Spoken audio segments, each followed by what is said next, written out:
Sir Gauss's theorem पढ़ लिया पूरा, फिर भी इजी वे में प्रॉब्लम सॉल्व नहीं होता। कल मैंने जे एडवांस का क्वेश्चन देखा, जेई मेन का क्वेश्चन देखा, प्रॉब्लम सॉल्व नहीं हो रहा। गॉसेस थ्योरम तो मैंने पढ़ा है। अच्छा, तो गॉसेस थ्योरम पढ़ा फिर भी नहीं सॉल्व हो रहा। डोंट वरी, घबराने की बात नहीं। तो सबसे पहले गॉसेस साहब को थैंक यू बोलो। थैंक यू गॉसेस साहब। अरे उन्होंने ही तो इजी बना दिया इलेक्ट्रिक फील्ड फाइंड करना, फ्लक्स फाइंड करना, वरना कूलम्ब्स लॉ से तो डिफिकल्ट था, लेंदी था, कॉम्प्लेक्स था। गॉस साहब ने उसको सिंपल बना दिया। तो आज हम सीखेंगे इलेक्ट्रिक फ्लक्स फाइंड करना चाहिए एडवांस लेवल तक, with Gauss's theorem and without Gauss's theorem. ठीक है, तो गॉसेस थ्योरम के अकॉर्डिंग तुमको पता है, गॉसेस थ्योरम के अकॉर्डिंग तुमको पता है कि इलेक्ट्रिक फ्लक्स यानी कि electric field into area element is equal to charge inside the surface divided by permittivity. तो बड़े आराम से निकाल लेते हैं। तो गॉसेस थ्योरम ये कहता है कि क्लोज सरफेस के अंदर, inside inside close surface, close surface के भीतर जो चार्ज है वो चार्ज मान लिया क्यू इन, यानी charge inside the close surface.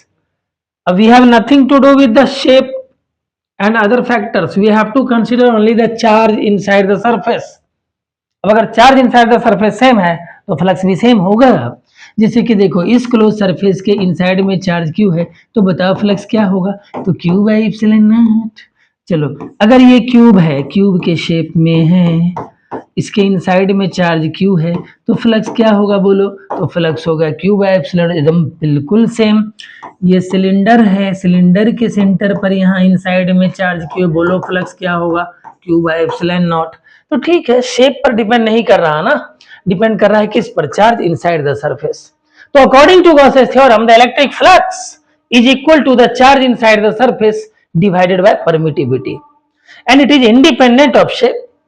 Shape से इंडिपेंडेंट है, शेप पर डिपेंड नहीं कर रहा है। अभी अभी दिखाए हैं सर जी, है ना, कि देखो स्फेरिकल गॉसियन सरफेस है फिर भी फ्लक्स इतना, क्यूबिकल है फिर भी Q by epsilon not, cylindrical है फिर भी क्यू बाई एप्सिलॉन नॉट, तो चार्ज सेम रहेगा तो फ्लक्स भी सेम रहेगा। जैसे मान लो इस क्लोज सरफेस का रेडियस 10 सेंटीमीटर है और मान लो इलेक्ट्रिक फ्लक्स फाई है, 2 × 10⁻³ न्यूटन मीटर स्क्वायर पर कूलम। तो अगर इसके रेडियस को 20 सेंटीमीटर कर दिया, 10 सेंटीमीटर का 20 सेंटीमीटर कर दिया, तो फ्लक्स क्या होगा? तो फ्लक्स वही रहेगा भाई साहब, क्योंकि रेडियस चेंज होने से कोई फर्क नहीं पड़ता, अंदर में तो चार्ज वही है अब भी सेम। तो चार्ज जब तक सेम रहेगा तो फ्लक्स भी सेम रहेगा। ठीक, तो ये तो गॉसेस थ्योरम का डायरेक्ट एप्लीकेशन हुआ। इस तरह सप्लाई करके कर लेंगे हम लोग प्रॉब्लम सॉल्व।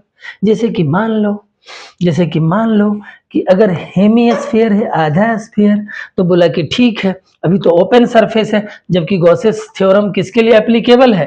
क्लोज सरफेस के लिए एप्लीकेबल है। अभी ये तो ओपन सरफेस है, इसके सेंटर पर चार्ज क्यू है, तो हमने एक इमेजिन कर लिया गॉसेस थ्योरम अप्लाई करने के लिए क्लोज सरफेस, इमेजिन कर लिया कि इसके ऊपर भी एक हेमिस्फीयर है। Now it becomes close surface, therefore flux should be Q by epsilon not.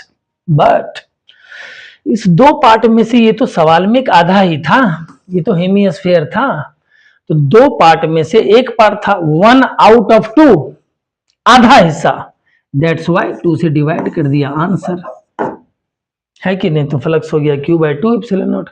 चलो ये तो सिंपल सा है सर, हमने बहुत किया है ऐसा, हमने बहुत किया ऐसा, गॉसेस थ्योरम पर बड़ा इजीली प्रॉब्लम सॉल्व हो जाता है, उसके गॉसेस थ्योरम को थैंक यू, गॉस साहब को थैंक यू।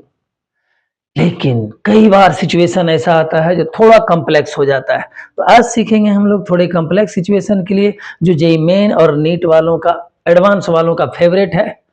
तो फ्लक्स कैसे इजीली फाइंड करें, थोड़ा सा पेशेंस रखो, पूरी बात सीख जाओगे। ठीक है, तो इसको मिटा दें, बोलो मिटा दें, मिटा देते हैं ना, उसके बाद ही तो आगे कर पाएंगे। अरे मिटाने वाला छोटा क्यों बन गया भाई साहब? अरे मिट क्यों नहीं रहा रे?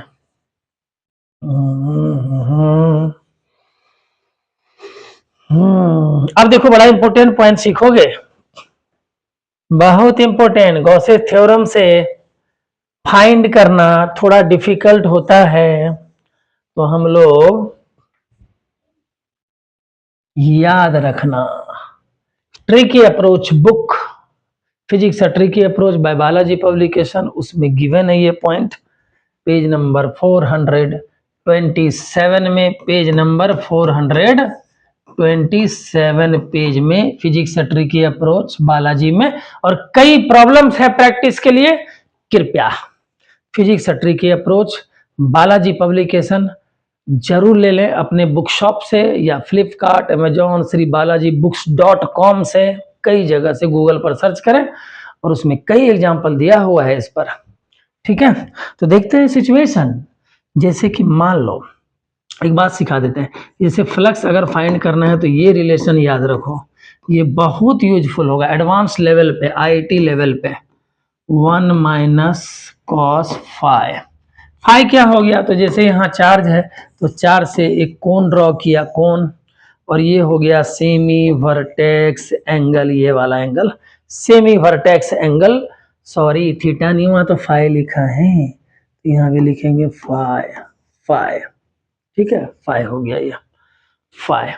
तो यहाँ से फ्लक्स इजीली फाइंड कर सकते हो तुम, जहां पर चार्ज रखा हो वहां से एक कोण बना लो, और यहाँ फॉर्मूले में फाई, फाई क्या हो गया, तो semi vertex angle. Now the problem is solve. अब इसको थोड़ा इजी वे में तुमको बता दें क्या, देखो देखो, जैसे यही है हेमिस्फीयर है, जिसको गॉसेस थ्योरम अप्लाई करके हमने सॉल्व किया था। तो चार्ज से क्या करो, यहाँ पर एक कोण बना दो, ये सेमी वर्टेक्स एंगल हो गया फाई। अभी देखो जरा, ये फाई मैक्सिमम कहाँ तक जा सकता है, ये हॉरिजॉन्टल लाइन खींच दो, ये फाई मैक्सिमम कहाँ तक जा सकता है, बोलो ना, 90 degree, phi is equal to 90 degree, चलो 90 डिग्री रखो, तो यहाँ 90 रखोगे तो फ्लक्स क्या हो जाएगा, Q/2 epsilon not 1 minus cos 90, cos 90 की वैल्यू 0, तो बच गया 1, यानी कि आंसर ये आ गया। ठीक है, अभी एक क्वेश्चन लेते हैं हम लोग, इसी का ठीक उल्टा, जेई एडवांस में पूछा गया था, जेई एडवांस्ड IIT 2017 में पूछा गया था, इसका जस्ट रिवर्स कर दिया उन्होंने। अब यहाँ गॉसेस थ्योरम अप्लाई करना थोड़ा डिफिकल्ट हो गया, गॉसेस थ्योरम से अगर करें तो थोड़ा डिफिकल्ट होगा। इसने क्या किया कि एक हेमिस्फीयर लिया, अभी गॉस देखो क्या था, यहाँ पर चार्ज रखे थे ना, अभी चार्ज यहाँ नहीं रखा गया इस क्वेश्चन में, चार्ज को यहाँ पेरीफेरी पर, बाउंड्री पर रखा गया। अभी थोड़ा डिफिकल्ट हो गया फाइंड करना, कि कैसे फाइंड करोगे electric flux passing through this surface. Don't worry, क्या सिखाया गया था अभी, कि जहाँ पर चार्ज है वहाँ से कोण बना दो, बना दो कोण, शंकु, कोण बना दिया, बना दिया कोण, ठीक है, ये सेमी वर्टेक्स एंगल हो गया, देखो ये रेडियस, ये रेडियस, मतलब दोनों साइड इक्वल, तो ऑब्वियसली ये दोनों एंगल भी इक्वल होगा।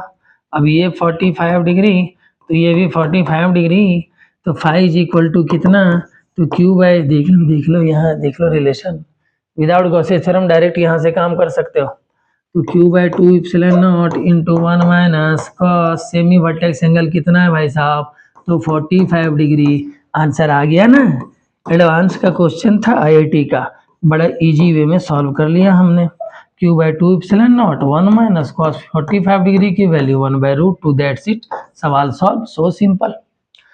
तो अगर गॉसेस थ्योरम से थोड़ा सा सॉल्व करना कॉम्प्लेक्स हो रहा हो तो आप ये भी अप्लाई कर सकते हैं, ये भी ट्राई कर सकते हैं फ्लक्स फाइंड करने के लिए, Q/2 epsilon not into 1 minus cos phi, और इस तरह से हम लोग इजीली फाइंड कर सकते हैं इलेक्ट्रिक फ्लक्स। तो ये था physics tricky approach series number 4, lecture number 4, और आगे बढ़ते रहेंगे हम लोग इसी तरह से सीरीज, और पूरा सिलेबस कंप्लीट करेंगे। Thank you.